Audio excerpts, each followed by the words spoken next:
Postmortem ये कहानी हमें भेजी है हमारे श्रोता विशाल वर्मा ने। शैडो विस्पर में आपका स्वागत है।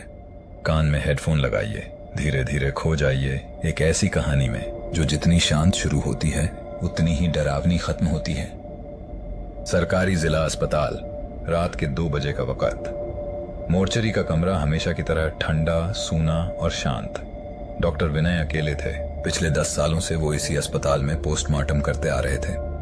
शुरुआत में डर लगता था, फिर आदत बन गई। आज उन्हें एक युवक का पोस्टमार्टम करना था। कोई पहचान नहीं मिली थी, शरीर पर चोट का कोई निशान नहीं, लेकिन मौत का कारण भी साफ नहीं। वो रिपोर्ट फाइल कर रहे थे कि वार्ड बॉय रामनाथ ने दरवाजा खोला और कहा, लाश तैयार है डॉक्टर साहब। टेबल पर रखती है।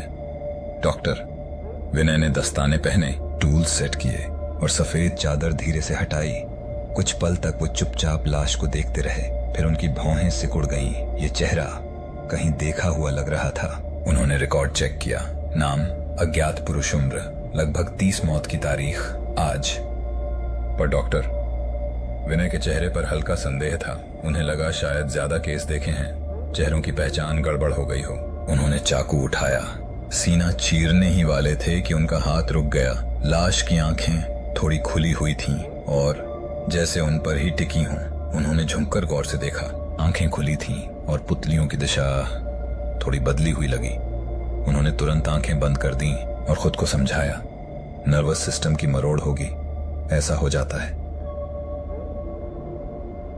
वो वापस टेबल पर लौटे, लेकिन तभी पीछे से रामनाथ की आवाज आई। डॉक्टर साहब। वो आवाज में घबराहट थी। एक बात कहूं, मैंने इस आदमी को कल रात देखा था, अस्पताल के गेट पर चल रहा था। डॉक्टर विनय चुप रहे, उनका गला सूखने लगा था। तुम पागल हो रामनाथ, उन्होंने कहा। ये लाश है और 3 दिन पहले ही इसकी रिपोर्ट मैंने साइन की थी। 3 दिन? रामनाथ चौंका। लेकिन रिपोर्ट में तो आज की तारीख है। डॉक्टर विनय ने कंप्यूटर स्क्रीन पर फिर देखा। रिपोर्ट में मौत की तारीख आज ही की थी। ये क्या मजाक है, उन्होंने बड़बड़ाया। उन्होंने फिर से लाश की ओर देखा और उनकी सांस रुक गई। लाश मुस्कुरा रही थी। डॉक्टर विनय ने एक पल के लिए आंखें बंद कर लीं, फिर दोबारा लाश की ओर देखा। चेहरा अब पहले जैसा ही था। मुस्कान शायद उनका भ्रम था, लेकिन दिल की धड़कन अब काबू में नहीं थी। उन्होंने गहरी सांस ली, बिल्कुल प्रोफेशनल की तरह चाकू उठाया और सीने पर पहला चीरा लगाने ही वाले थे। टप टप टप, पीछे से किसी के नंगे पैरों की आहट सुनाई दी। वो झटके से पलटे, पीछे कोई नहीं था।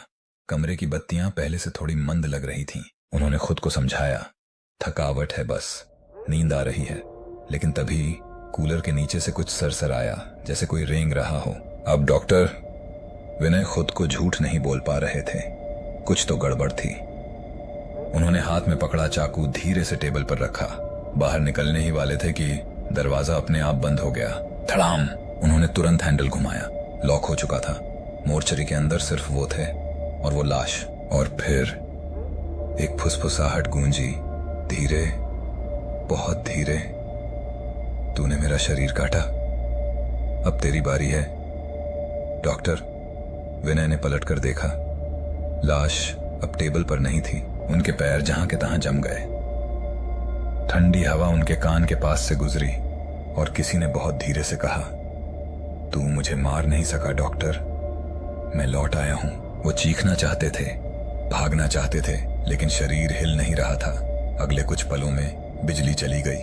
अब सिर्फ अंधेरा था। अंधेरे में टेबल पर रखा मेटल टूल किसी चीज से टकराया।